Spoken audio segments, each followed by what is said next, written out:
کبھی آپ نے کسی جادوگر کو سٹیج پر لائیو کرتب دکھاتے ہوئے دیکھا ہے؟ ان کا نا ایک بڑا پرانا اور کمال کا طریقہ کار ہوتا ہے۔ بالکل، وہ توجہ ہٹانے والا۔ ہاں بالکل، جادوگر ہمیشہ یہی چاہتا ہے کہ ساری توجہ اس کے دائیں ہاتھ کی طرف رہے، جہاں وہ چمکدار چھڑی ہوتی ہے۔ ہم سب نا اتنے محو ہو جاتے ہیں اس چھڑی میں کہ اندھیرے میں اس کا بایاں ہاتھ اصل میں کیا کر رہا ہے وہ کوئی دیکھ ہی نہیں پاتا۔ صحیح بات ہے، ہم اپنی کرسیوں پر بیٹھے یہی سمجھ رہے ہوتے ہیں کہ سب کچھ ہمارے سامنے ہو رہا ہے، بالکل شفاف۔ لیکن حقیقت میں ہم صرف وہی دیکھ رہے ہوتے ہیں جو وہ جادوگر ہمیں دکھانا چاہ رہا ہوتا ہے۔ تو آج کے ہمارے اس ڈیپ ڈائیو کا مقصد بھی کچھ ایسا ہی ہے۔ بالکل، اور یہ جو تشبیہ ہے نا، یہ بڑی گہری ہے۔ اگر ہم اسے محض ایک سٹیج شو سے نکال کر تھوڑا عالمی سیاست، جنگوں اور میڈیا پر لاگو کریں تو حیرت انگیز طور پر وہاں بھی بالکل یہی جادوگر والا اصول کام کر رہا ہے۔ یعنی وہ بایاں ہاتھ اور دایاں ہاتھ والی بات۔ 100%۔ آج ہم مشہور مفکر نوم چومسکی کی دو بڑی اہم کتابوں کا جائزہ لے رہے ہیں۔ ایک ہے میڈیا کنٹرول اور دوسری ہے مینوفیکچرنگ کنسنٹ۔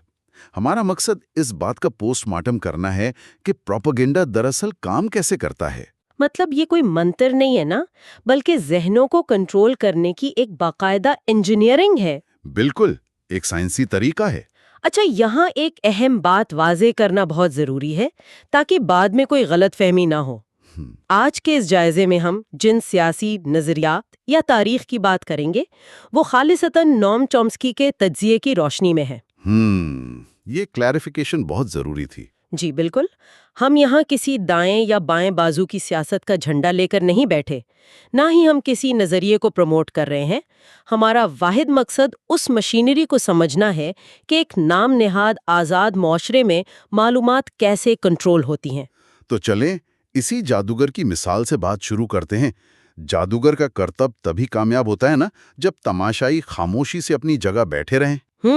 شور نہ مچائیں۔ بالکل، چامسکی کہتے ہیں کہ جدید جمہوریت میں بھی طاقتور طبقہ یہی چاہتا ہے کہ عوام محض خاموش تماشائی بنے رہیں۔ لیکن ایک منٹ رکیں، یہ بات تو جمہوریت کے اس بنیادی تصور سے ہی ٹکراتی ہے نا، جس میں کہا جاتا ہے کہ طاقت کا سرچشمہ عوام ہے۔ مطلب اگر عوام ہی تماشائی بن گئے تو پھر جمہوریت کیسی؟ یہی تو وہ بنیادی تضاد ہے جسے چامسکی بے نقاب کرتے ہیں۔ وہ جدید جمہوریت کے ایک بہت بڑے نظریہ دان والٹر لپمن کا حوالہ دیتے ہیں۔ اچھا، لپمن کیا کہتا ہے؟ لپمن نے معاشرے کی بڑی دو ٹوک تقسیم کی۔ اس کے نزدیک معاشرے کا ایک حصہ وہ ہے جو ایک انتہائی چھوٹی اقلیت پر مشتمل ہے، یعنی فیصلہ ساز لوگ، یعنی جو ایلیٹ کلاس ہے۔ بالکل، اور ان کا ماننا ہے کہ دنیا کے معاملات بہت پیچیدہ ہیں اور صرف یہی لوگ ان پیچیدگیوں کو سمجھ سکتے ہیں۔ اور جو معاشرے کا دوسرا حصہ ہے نا، اس کے لیے لپمن نے ایک بڑی سخت اصطلاح استعمال کی۔ کیا اصطلاح تھی وہ؟ میں نے پڑھا تھا کچھ ہجوم کے حوالے سے تھا۔ ہاں، بیولڈرڈ ہرڈ، یعنی ایک پریشان کن ہجوم۔ ان مفکرین کا ماننا تھا کہ اس ہجوم کا کام ریاست کے فیصلوں میں دخل دینا نہیں ہے۔ مطلب ان کا کام صرف اتنا ہے کہ وہ الیکشن کے دن باہر نکلیں، کسی ایک کو اپنا لیڈر چنیں اور پھر واپس جا کر خاموشی سے بیٹھ جائیں۔ بالکل ایسا ہی ہے۔ کتاب میں اس حوالے سے ایک بڑی کمال کی تشبیہ ہے۔ مطلب کیا واقعی یہ اشرافیہ عوام کو ایک 3 سال کے بچے کی طرح سمجھتی ہے جسے اکیلے سڑک پار کرنے کی اجازت نہیں دی جا سکتی؟ ہاں، وہ خود کو ایک شفیق باپ سمجھتے ہیں اور پوری قوم کو ایک ناسمجھ بچہ۔ لیکن یہ بات ہضم کرنا بڑا مشکل ہے کہ عوام کو یہ منوایا کیسے جاتا ہے۔ کوئی باشعور انسان یہ ماننے کو تیار تو نہیں ہوگا کہ اسے سوچنے کا حق نہیں ہے۔ دیکھیں، یہیں سے تو ذہن سازی کے اس کھیل کا آغاز ہوتا ہے۔ ظاہر ہے آپ عوام کے سامنے کھڑے ہو کر انہیں بے وقوف نہیں کہہ سکتے۔ ہاں، وہ تو بھڑک جائیں گے۔ بالکل، جدید تاریخ میں نا اس کا پہلا اور سب سے کامیاب ریاستی تجربہ پہلی جنگ عظیم کے دوران امریکہ میں ہوا۔ ووڈرو ولسن کے دور میں، رائٹ؟ جی، صدر ووڈرو ولسن 1916 میں فتح کے بغیر امن کا نعرہ لگا کر جیتے تھے۔ اس وقت امریکی عوام مکمل طور پر جنگ کے خلاف تھے۔ وہ کسی یورپی لڑائی کا حصہ نہیں بننا چاہتے تھے۔ تو پھر ایسا کیا ہوا؟ حکومت تو فیصلہ کر چکی تھی جنگ میں جانے کا۔ صدر ولسن نے ایک سرکاری پروپیگنڈا مشینری بنائی جسے کرل کمیشن کہا جاتا ہے۔ اس کرل کمیشن کے بارے میں پڑھ کر تو میں سچ میں حیران رہ گئی تھی۔ مطلب انہوں نے صرف 6 ماہ کے اندر ایک امن پسند امریکی قوم کو خون کی پیاسی قوم میں بدل دیا۔ یہ کوئی معمولی بات نہیں ہے۔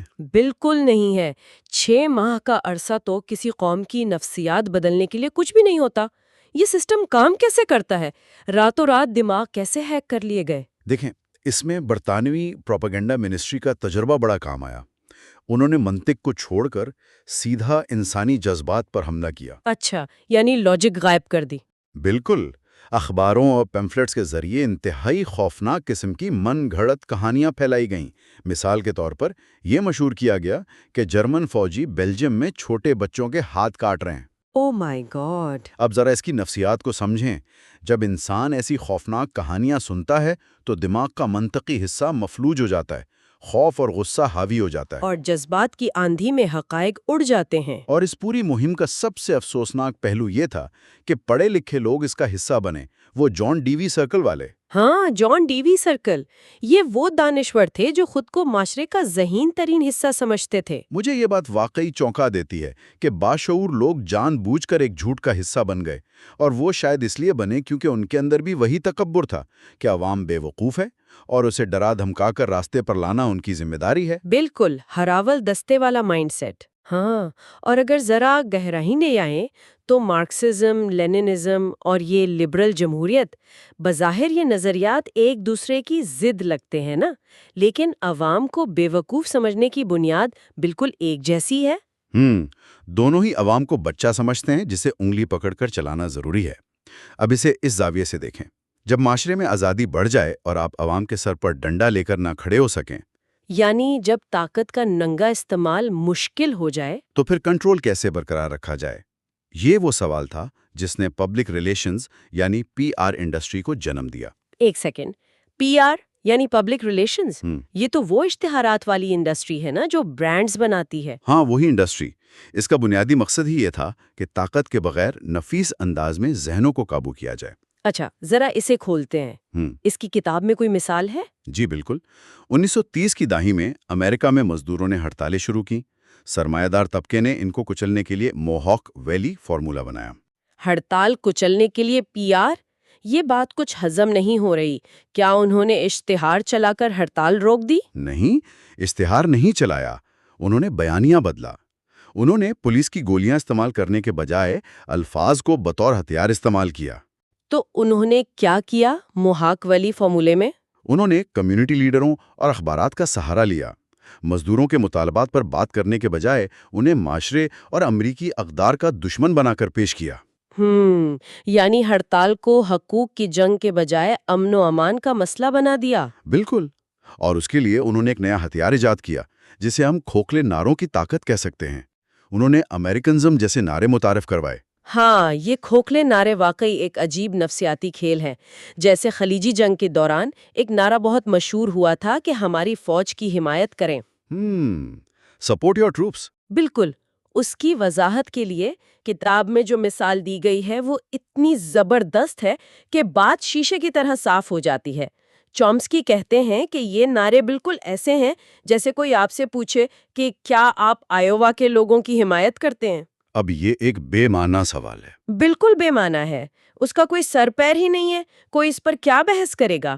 اور اس بے معنی ہونے میں ہی ان نعروں کی کامیابی چھپی ہے۔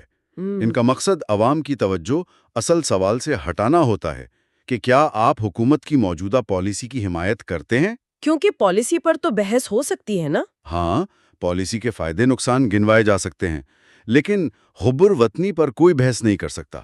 یہ نعرے دراصل دماغ میں سوچنے کے عمل کو منجمد کر دیتے ہیں۔ صحیح، لیکن دیکھیں یہ نعرے تو اسی وقت کام کرتے ہیں نا جب حالات قدرے نارمل ہوں، جب عوام مہنگائی، غربت اور صحت کے مسائل سے تنگ آ جائیں، تب توجہ کیسے بھٹکائی جاتی ہے؟ تب کوئی نعرہ پیٹ نہیں بھر سکتا۔ بالکل، تب کیا ہوتا ہے؟ جب حالات خراب ہونے لگیں تو پھر رضامندی کی تیاری یعنی مینوفیکچرنگ کنسنٹ کا اگلا مرحلہ آتا ہے۔ اس میں دو چیزیں ساتھ چلتی ہیں۔ کون سی دو چیزیں؟ پہلے تو روزمرہ کی زندگی کو سستی تفریح سے بھر دیا جاتا ہے۔ ٹی وی شوز، سپر بول، سٹ کامز، یعنی انہیں اتنا الجھا دیں کہ مسائل پر سوچنے کی توانائی ہی نہ بچے۔ اچھا، اور دوسری چیز اگر تفریح بھی کام نہ آئے اور لوگ سوال اٹھانے لگے؟ تو پھر طاقتور ترین ہتھیار نکالا جاتا ہے، اور وہ ہے خوف۔ خوف، یعنی نئے دشمن پیدا کرنا۔ بالکل، جب آپ لوگوں کو ڈرا دیتے ہیں تو سوچنے کے اعصاب کام کرنا چھوڑ دیتے ہیں۔ تاریخ میں کبھی کہا جاتا ہے کہ روسی ایٹم بم گرا دیں گے، کبھی کیوبا کا ڈر، کبھی صدام حسین کا۔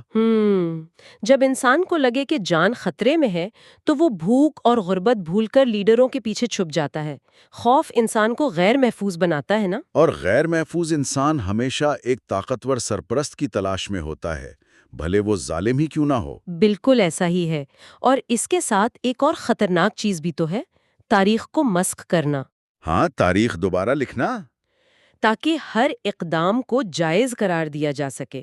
جیسے ویتنام جنگ کے بعد جب امریکی عوام بیزار ہو گئے اور امن پسندی کا رجحان بڑھنے لگا تو حکمرانوں نے اس امن پسندی کو ایک بیماری قرار دے دیا اور اسے ویتنام سنڈروم کا نام دے دیا۔ مطلب امن چاہنا، جنگ سے نفرت کرنا ایک نفسیاتی بیماری بن گئی۔ حیرت کی بات ہے نا، اس حوالے سے یونیورسٹی آف میساچیوسیٹس کی وہ ریسرچ پڑھ کر تو میں ہل گئی تھی۔ انہوں نے امریکی عوام سے پوچھا کہ ویتنام میں کتنے لوگ مرے تھے۔ اور کیا جواب تھا؟ عوام کا اوسط جواب تھا تقریباً 1 لاکھ، جبکہ اصل حقیقت یہ تھی کہ 30 سے 40 لاکھ لوگ مارے گئے تھے۔ یہ کوئی معمولی اعداد و شمار کی غلطی نہیں ہے، یہ پوری ایک نسل کی تباہی کو تاریخ کی کتابوں سے مٹانے والی بات ہے۔ بالکل، اور یہ سب میڈیا کے دوہرے معیار کے بغیر ممکن نہیں ہے۔ اس کی بڑی واضح مثال ہے 1986 کی۔ اس سے پتہ چلتا ہے کہ فلٹرز کیسے کام کرتے ہیں۔ کیوبا جو اس وقت امریکہ کا سب سے بڑا دشمن تھا، وہاں کا ایک شخص تھا آرمانڈو ویلاڈاروس۔ اچھا؟ اس نے دعویٰ کیا کہ اس پر کیوبا کی جیل میں تشدد ہوا ہے اور اس پر کتاب لکھی۔ امریکی میڈیا نے اسے سر آنکھوں پر بٹھایا، ہیرو بنا دیا۔ اب اس میں رونگٹے کھڑے کر دینے والی بات یہ ہے کہ بالکل اسی مہینے ایل سیلواڈور میں، جو کہ امریکی اتحادی تھا، وہاں انسانی حقوق کے کارکن ہربرٹ انایا پر بدترین تشدد کیا گیا۔ اور میڈیا نے کیا کیا؟ امریکی میڈیا نے مکمل چپ سادھ لی۔ کسی بڑے اخبار کے فرنٹ پیج پر ذکر تک نہیں آیا، کیونکہ ظالم حکومت کو امریکی پشت پناہی حاصل تھی۔ یار یہ تو بہت خوفناک ہے، لیکن یہاں مجھے ایک بات سمجھ نہیں آ رہی۔ مطلب ایک فوجی ڈکٹیٹرشپ ہو تو سمجھ آتا ہے کہ اخبار کے دفتر میں بندوق لے کے کھڑے ہیں، سینسرشپ ہو رہی ہے۔ ہاں، ڈرایا جا رہا ہے۔ لیکن ایک آزاد جمہوری معاشرے میں جہاں پریس آزاد ہے، وہاں یہ سینسرشپ کیسے ہوتی ہے؟ کیا سب صحافی خفیہ کمرے میں مل کے سازش کرتے ہیں کہ کیا چھپانا ہے؟ نہیں، سازش والا نظریہ یہاں لاگو نہیں ہوتا۔ یہیں سے ہمیں یہ سمجھنا ہے کہ سب سے خطرناک پروپیگنڈا جھوٹ بولنا نہیں ہے، تو پھر کیا ہے؟ اہم ترین سچائیوں کو غائب کر دینا، جسے پروپیگنڈا بایومیشن کہا جاتا ہے۔ یہ میڈیا کارپوریشنز کا ادارہ جاتی ڈھانچہ ہے۔ یعنی وہ فلٹرز؟ بالکل، مالکان کے مفادات، اشتہارات کا دباؤ، یہ مل کر ایسا ماحول بناتے ہیں جہاں ریاست کے خلاف خبریں خود بخود غیر اہم ہو جاتی ہیں۔ ایڈیٹرز خود ہی نیوز ویلیو کے نام پر فلٹر لگا دیتے ہیں۔ تو اس کا مطلب ہے کہ سینسرشپ ایک خودکار نظام بن جاتی ہے، کسی کو فون کرنے کی ضرورت ہی نہیں پڑتی۔ بالکل ایسا ہی ہے، اور اس کی واضح مثال خلیجی جنگ کی ہے۔ 1990 سے 91 کے درمیان ایک عراقی جمہوری اپوزیشن موجود تھی۔ وہ جو پڑھے لکھے لوگ تھے، بینکرز اور انجینئرز وغیرہ؟ ہاں، جو خود صدام کے جبر کا شکار تھے۔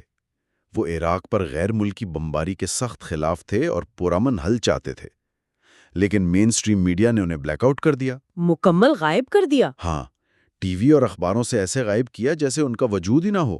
یہ تو بالکل ایسا ہے جیسے عدالت میں مقدمہ چل رہا ہو، زندگی موت کا فیصلہ ہونا ہو اور آپ سب سے مضبوط گواہ کو ہی کمرے سے باہر نکال دیں۔ کمال تشبیہ ہے، بالکل ایسا ہی ہے۔ تاکہ جج صرف وہی سنے جو آپ سنانا چاہتے ہیں۔ ان عراقی عوام کی آواز کو اس لیے غائب کیا گیا کیونکہ وہ جنگی بیانیے سے ٹکرا رہی تھی۔ اور اسی اخلاقی منافقت کو سمجھانے کے لیے چومسکی ایک بڑا دلچسپ تصور پیش کرتے ہیں، مریخی صحافی کا تصور۔ اچھا، مریخی صحافی، یہ کیا ہے؟ فرض کریں مریخ سے ایک غیر جانبدار صحافی زمین پر آتا ہے۔ اس کا کسی حکومت سے تعلق نہیں ہے۔ جب وہ حالات دیکھے گا تو اسے دوہرا معیار صاف نظر آئے گا۔ کیسے؟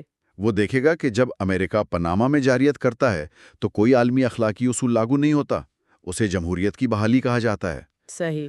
لیکن جب جنوبی افریقہ نمیبیا پر قبضہ کرتا ہے اور 15 لاکھ افراد ہلاک ہو جاتے ہیں تو امریکہ 20 سال تک خاموش سفارتکاری کا راگ الاپتا رہتا ہے۔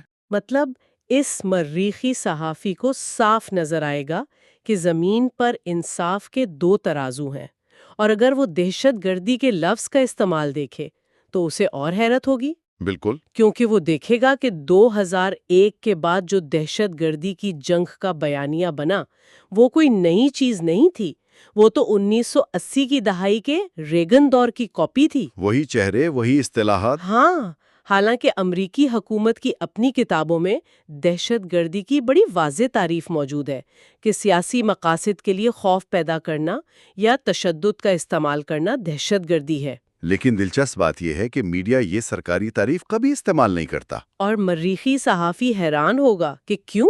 کیونکہ اگر وہ ایمانداری سے اسے لاگو کریں گے تو نکاراگوا میں امریکی مداخلت خود بخود دہشت گردی بن جائے گی۔ بالکل۔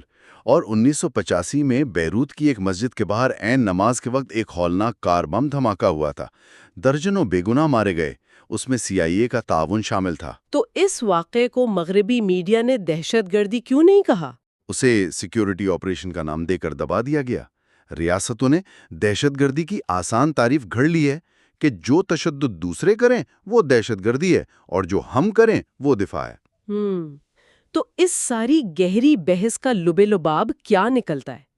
ہم روزانہ اتنی خبریں سنتے ہیں، سوشل میڈیا اسکرول کرتے ہیں، ہمیں لگتا ہے کہ ہم بڑے باخبر ہیں۔ لیکن حقیقت میں اہم معلومات ہم تک پہنچنے ہی نہیں دی جاتی۔ بالکل۔ جنوری 1991 کا واشنگٹن پوسٹ کا وہ سروے اس کی سب سے بڑی دلیل ہے۔